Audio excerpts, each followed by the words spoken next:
All right, let's jump into it. So just as a quick overview, like I mentioned, I'm going to talk a little bit about why to take a gap year, why to think about taking a gap year, the benefits that you can get from taking one, as well as what makes Winterline special, that awesome focus on skills that we have. As I said, a program overview, as well as a little bit of a deeper dive into the 2 itineraries that we are offering for the fall 2019 program. Then we'll talk about the application process, some scholarships and financial aid. We'll finish off with a testimonial or 2 and some time to ask any questions that you have. First, a little bit just about me. I am the admissions advisor at Winterline. I've been doing this job for a little over 2 years now. I love it a whole lot. It's really exciting to be able to help students go abroad and learn in exciting new ways. I got involved in it because I studied abroad when I was in college. I didn't take a gap year myself, but I really wish I did. I probably should have. But I did study abroad in Spain in my junior year of college, and it was this really great awakening for me. And I just want everyone else to be able to learn abroad and learn in new places and in new ways. And Winterline is a really great way to do that. But as the admissions advisor, I'm here to answer any questions that people have about the program. That's me on the website chat most of the time. You can shoot me an email, you can give me a call, so I'm very available to answer any questions that you have. Just so you guys know, we do have a chat available during this webinar, so feel free to open that up and put any questions there. I'll be answering some at the end, and we also have some of my colleagues in there to answer questions for you guys as well. So if you have any questions that pop up as I'm sharing the program with you, just drop us a line. So let's jump into reasons to take a gap year. There's a whole lot of reasons. You know, students who take a gap year tend to do better when they go back to college. 90% of students who take a gap year go directly back to college after their gap year. And then once they're there, they get a higher GPA. They tend to take on more leadership roles than their peers on campus, and they also graduate faster than their peers on campus, which makes a big difference these days. A lot of students aren't graduating in 4 years anymore. So if you can give yourself a leg up when you get to college, that's really great. You'll also have a better idea of what it is you want to do. It gives you more focus when you're in college. And then a lot of students who've taken a gap year, 88% of them, believe that their gap year increased their employability. And then students also see increases in confidence and independence, purpose, and of course, academic performance as well. As far as Winterline specifically goes, we do offer college credit on our program. It's an opt-in option. You don't have to do it if you don't want to, but it is available for you if you are interested. And that is through a partnership with Western State Colorado University. So students can opt into that if they want. The college credit is based on activities that you're already going to be doing on the program. There's just a little bit of additional reflection and an assignment or 2. So it's not a huge extra amount of work on the program, and it's a potential really great benefit if that's something you're looking for. We definitely recommend just reaching out to the colleges that you're considering applying to, or the college that you're planning on attending, to talk to them about transfer credits, since every university is going to have their own policies about accepting transfer credits. So kind of what makes Winterline special. Winterline is a skills-based gap year program. So what that means is that we're teaching students real-world skills that will get them both through college and through life. And you've got the potential to earn college credit while you do that. And you're going to go on a grand adventure all over the world while you're doing it. So here's just a quick overview of some of the skills, and we'll take a deeper dive later into the different categories of skills that we offer. It is over 100 skills, and that's a big range of skills. You can see some here. We've got kayaking, wilderness survival, navigation, scuba, team building, it's a bunch of great pictures of our old students here. That's Anna kayaking, and that's Deanie down doing scuba. So join us and you can be one of the smiling faces on our PowerPoints in the future. As far as different types of skills, it's a really big range, and I think that's something that's so great about the program. A lot of students decide to participate in Winterline because they're not sure what they want to be doing. I know when I went to college, I didn't really know either, which is why I wish I took a gap year. So there's a big range. You get to try out a lot of different stuff, and it can really help you narrow down what it is that you're interested in, and what it is that you would like to do when you are doing your gap year. And then you can figure out what you're interested in for after your gap year. So one category is the making and building. And so that's really a chance to use your hands, learn how to make things, whether that's a natural bamboo structure at Rancho Mastatal, which has been a favorite of our students for as long as the program has been running. You're going to learn how to repair a bike, plant a garden, do some urban farming. So really just a lot of opportunities to use your hands, which is pretty different than sitting in a classroom all day.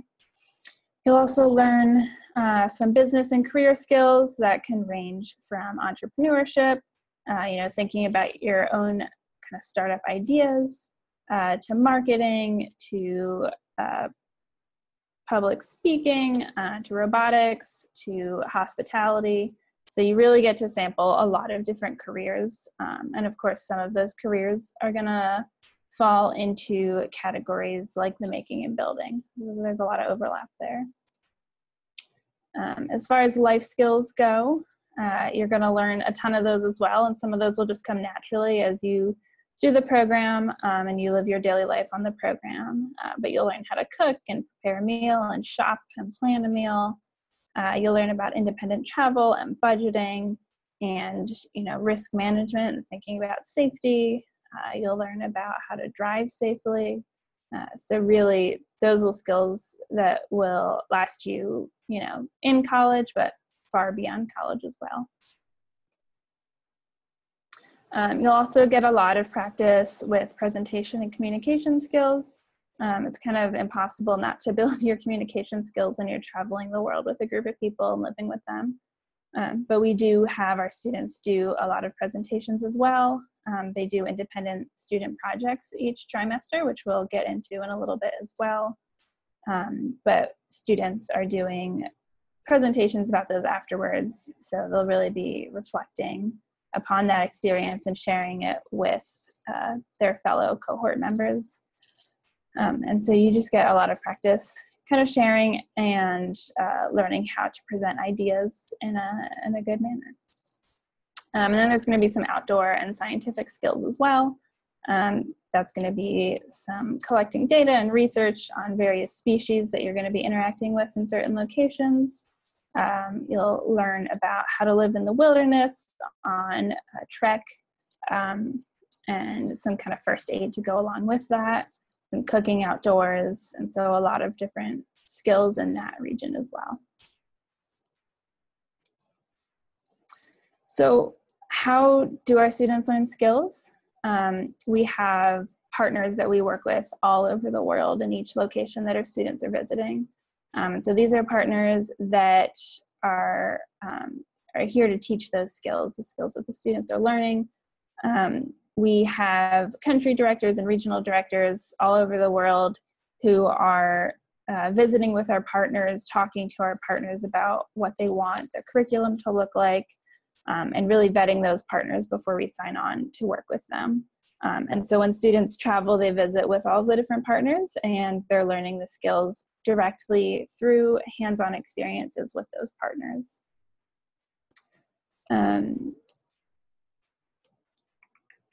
So now to dive a little deeper into the program itself and the itinerary. This is a 9-month program. It'll visit 10 countries and you'll learn over 100 skills. So as a quick overview, the program begins in the fall each year. So it'll generally begin in mid-September and then end in early May, usually September 11th through May 5th. The program fee is $55,000. It's very similar to a year at a private college, and that cost is all-inclusive. So that covers travel during the program, it covers food and housing, it covers the tuition for all of the partners as well. So there are very little additional costs. It's largely just spending money and travel to and from the program. You don't see that with a lot of gap years either. There can be hidden costs as you're exploring different programs, and so it's really great that that's an all-inclusive tuition. You don't need to worry too much about it. And then we have 2 travel paths, Path 1 and Path 2, which we will dive into a little further in a minute. So the program is broken down into 3 trimesters. The first one, the students will begin in the US for some orientation, and then they will head to Central America, to Costa Rica and to Panama. They'll really be building a relationship with themselves and the planet, and doing a lot of skills that are kind of related to that, and to kind of living in the world. So whether that's marine ecology or permaculture, also at Rancho Moscatal, scuba, you'll get a scuba certification, you'll do some kayaking, and then throughout the program, including in this location, there is a heavy focus on cultural immersion. You know, we want our students to really be getting to know the places that they're visiting, not just passing through. And then trimester 2, connecting across cultures. So you kind of move from the world itself to the people in it, into society, healthcare, commerce. And this is kind of when the path splits between the 2 itineraries. And so no matter which itinerary you choose, it'll start off the same. And then you'll go on one of 2 paths during trimester 2 and 3. And then the ending of both itineraries is very similar as well. And so in that connecting across cultures, you'll focus on some conflict resolution, and then you'll either go to Asia, well, you'll go to Asia either way. You'll go to India and Thailand for both of the paths, but then you'll either go to Cambodia or you'll go to Rwanda to engage further with those cultures. And then in trimester 3, you're really kind of starting to focus more on your future and building those career skills and that personal development and figuring out what it is that you want to be doing after the program and on into the future. And so if you're on itinerary 1 and you had been in Cambodia, you will then move to Europe and you will go to Austria and the Czech Republic.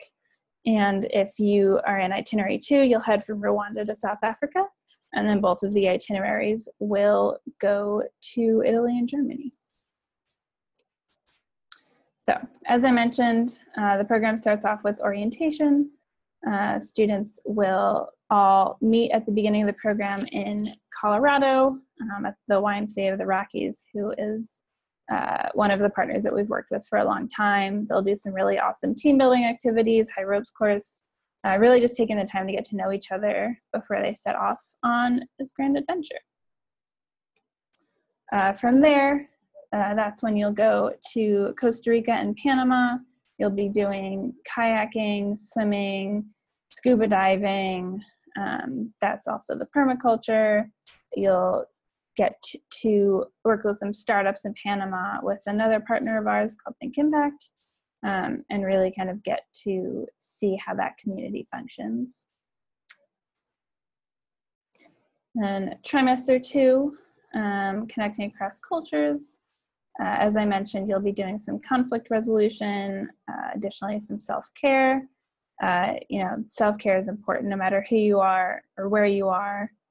So it's really great to kind of engage in that in a new place and in new ways.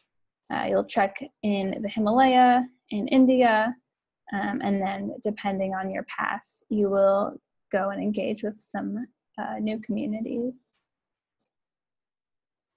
And then trimester 3, you will continue with the engagement that you started in trimester 2 on your chosen path, learning more about the places that you're visiting, building skills that are unique to those locations. So for example, in Cambodia, you'll get to do a really great circus program, and then when you move to Europe, you'll be doing some art appreciation and some really exciting robotics that our students love every year, as well as some videography.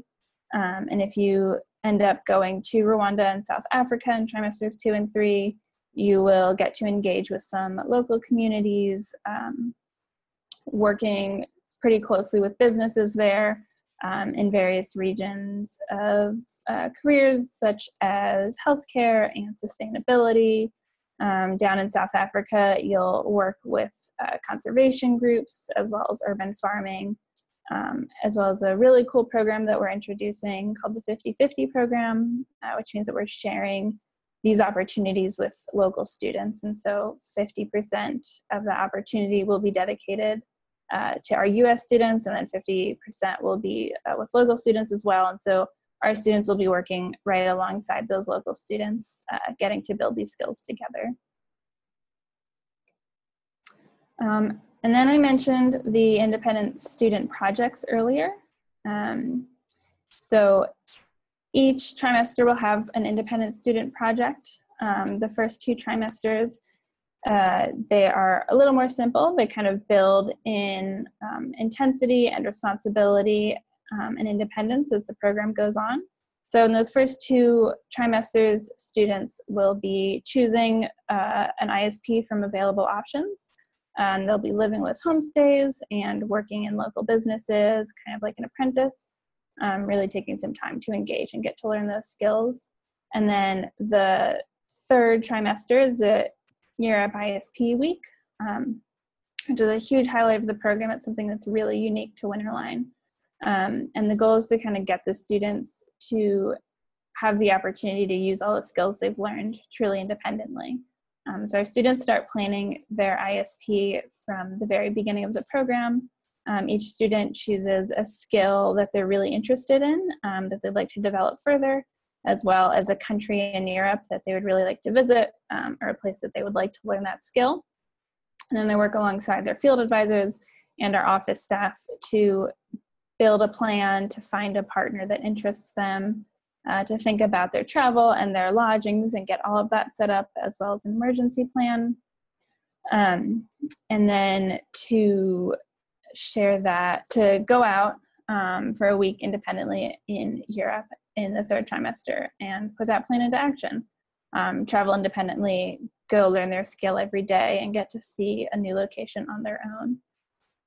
So we've got a couple examples here of past ISPs. We've got Megan, who shadowed in the Austrian Parliament for a week. And then Daniela, who did some biking through Italy, as well as Anna, who took French cooking and baking classes in Paris for a week. And then just some quick general testimonials about the program, things that we've heard from students in the past. I just finished my first year of college with a 4.0, and I owe almost all of that to Winterline.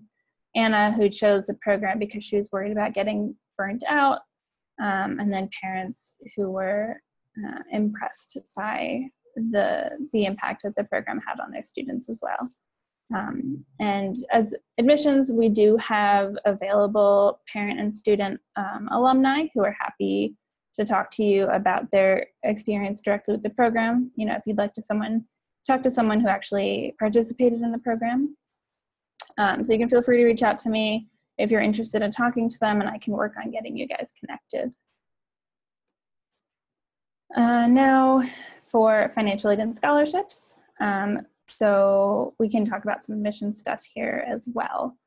So Winterline does have rolling admissions. The application process can be very quick for you. The sooner you apply, the sooner you'll hear back from us. There's an online application that really needs to take no more than an hour, and that's even a stretch, I think, if you're really focused on it. And then after that, you will have an hour-long video interview with a member of our admissions team. And generally from there, you'll hear back from us pretty quickly. As far as scholarships go, you will also get the scholarship applications when you complete the online program applications. You can fill those out alongside your interview and submit those and that way we'll be able to get an aid offer to you alongside your acceptance materials. As far as application deadlines, you know, the sooner you apply, like I said, the sooner you'll hear back from us. But if you are looking for the specific deadlines, we have an early application deadline, April 10th. And if you apply before the early app deadline, you will get $1,000 off the program. And then our final application deadline is not going to be until summer. I don't recommend waiting that long if you're sure about Winterline. You know, definitely get that spot reserved. But you do have some time, especially if you're waiting to hear back from colleges. So we have need and merit-based financial aid available. And then we also have work-study scholarships. And you're free to apply for both of those. And in many instances, you can receive both. A lot of that depends on the flexibility that our team has. Just like admissions are rolling, scholarships are rolling too. So the earlier you apply, the more flexibility we'll have there. But the work-study scholarships are especially great. We have photography, journalism, videography, social media, and photojournalism work-study scholarships. And so those students are going to be working closely with our Director of Marketing, Jess, to complete their requirements, build their resume, build those skills a little further along with her guidance, and then help contribute to Winterline's social media as well. So it's a really cool chance to build a portfolio and build some skills while also getting some scholarship aid. We do have a bring a friend discount as well. So if you and a friend are both interested in the program, if you apply and are accepted together, you will each get $2,500 off the cost of the program. And then as far as additional aid, we do have the ability to accept 529 funds. That's something that we can do through the partnership I mentioned earlier with Western State Colorado University. So talk to your parents, talk to your families, try to find out if that's an option for you. And then everyone who attended this webinar will have their application fee waived if you decide to apply. So I will be going into our system and making sure to make a note of that so that should you apply, you will be able to get some aid with that application fee. That's about all I have. You can connect with us in a whole lot of different ways. The Instagram is a really great way to get some cool visuals of what our students are doing. We do have a blog as well, so you can read there. Our journalism students have started posting blogs there if you want to kind of hear directly from them. And then check us out on Facebook and YouTube as well. I can be reached at nora@winterline.com. That's my email. I'll just leave it here. And there's the link to the blog I mentioned. And I've got a couple minutes to answer questions if anyone has any.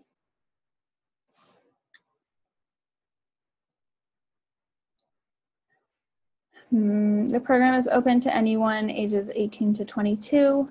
That's at the start of the program. So if you are turning 22, but you're still going to be 22 at the start and you turn 23 during the program, that's just fine.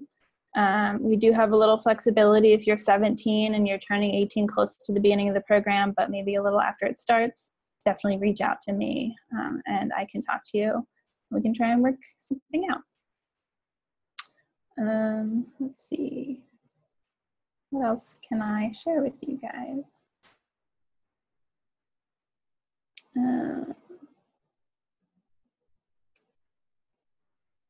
I have a question here. Do I need a foreign language?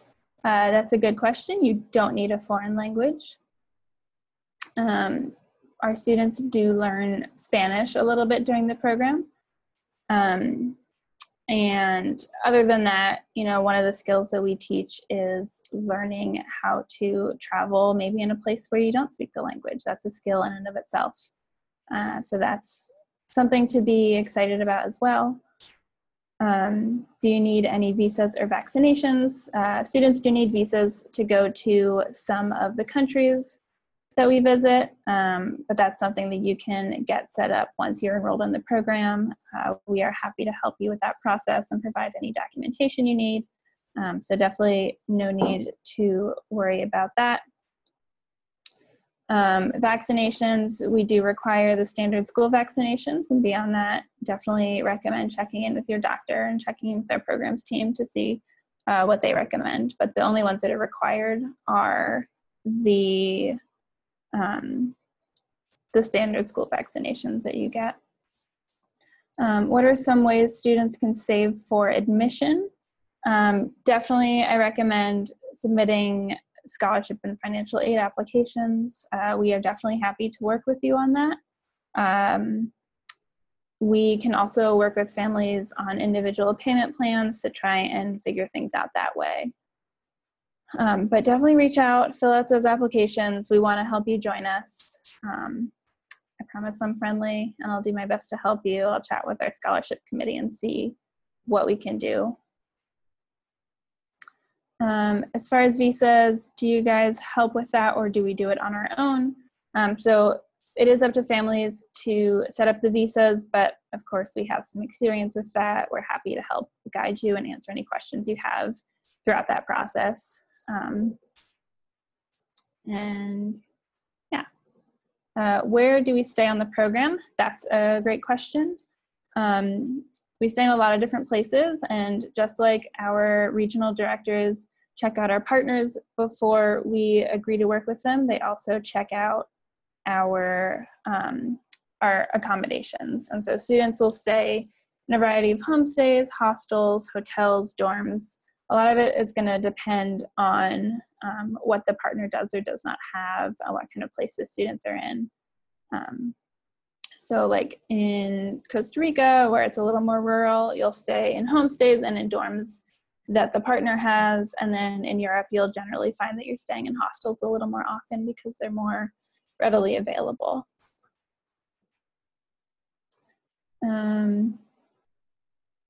Let's see, how much spending money do I need? That's also a really good question. That depends a lot on the individual and what you're gonna want to be spending. We do cover all of the food during the program, whether that's food provided by the partner or whether that is a per diem that students are given to cover their food. So if you want some personal spending money for a nice meal or a souvenir, we definitely recommend that, but it's not necessary. It's not necessarily required. Personal spending money will also depend on where you are. You can, for example, spend less money in Costa Rica versus Europe, where just cost of living is different. Are there breaks between semesters and holidays? So we have 2 breaks during the program. There's a winter break that's pretty long. It's a little over a month. Students go home generally right after Thanksgiving, and they're there through early January. So that's definitely a good chunk of time where you get to go home, catch up with your friends and your family, spend some time resting and kind of rejuvenating yourself for the next trimester. And then we have a spring break as well while students are in Europe. And that one's not quite as long, it's about a week. So it's not necessarily enough time for students to return home, but you are welcome to travel independently in Europe during that time if you want. Your family is welcome to come visit and travel with you. And if you are not interested in that, our students generally stay in Prague for spring break, and we do provide housing for students who are choosing to stay there.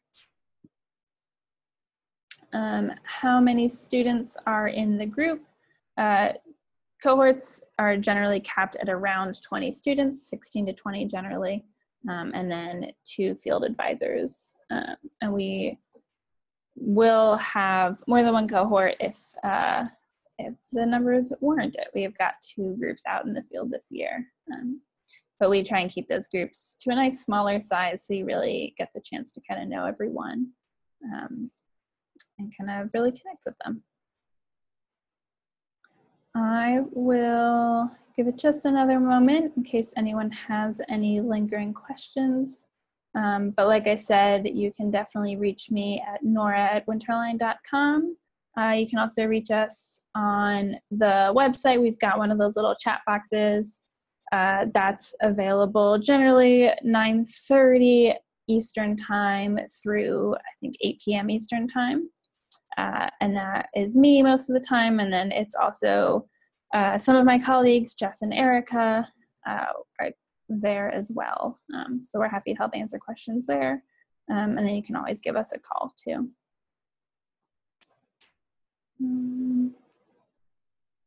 Great. Well, I think that we will call it there. Thank you guys all so much for joining us. Those of you who did join us will be getting, like I said, your application fee waived, so that's really great. Definitely, I recommend applying soon. I look forward to hearing from you guys. I will keep an eye out for your applications. And we will also be sharing out a recording of this. So if you joined us halfway, or if you couldn't stay for the whole thing, we will be sharing that out so you can revisit it at your leisure. Thank you guys all for coming. Have a great evening. Thanks.